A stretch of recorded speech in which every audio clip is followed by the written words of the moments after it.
கிருஷ்ண பரமாத்மாவும் குசேலரும் பால்ய காலத்து நண்பர்கள். சாந்திபனி முனிவருடைய ஆசிரமத்திலே தங்கி பல கலைகளை கற்றார் கிருஷ்ண பரமாத்மா.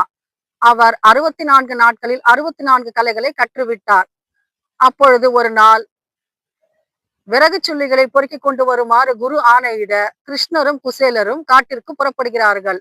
அன்று இரவு முழுவதும் மழை பெய்ததால் அவர்கள் அங்கேயே தங்கி விடுகின்றார்கள்.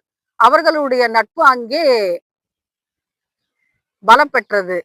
பின்பு அவர் துவாரகாபுரியினுடைய ராஜாவாக திகழ்ந்தார் கிருஷ்ண பரமாத்மா.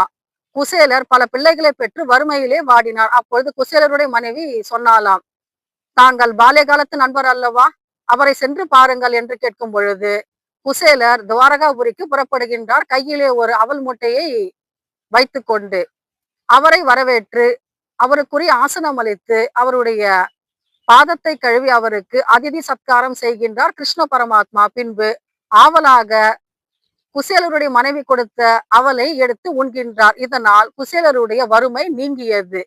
அவர் அரண்மனை போன்ற அவர் வீடு அவருக்கு கிடைத்தது. இது கிருஷ்ணரால் அவருக்கு கிடைத்த சகாயம்.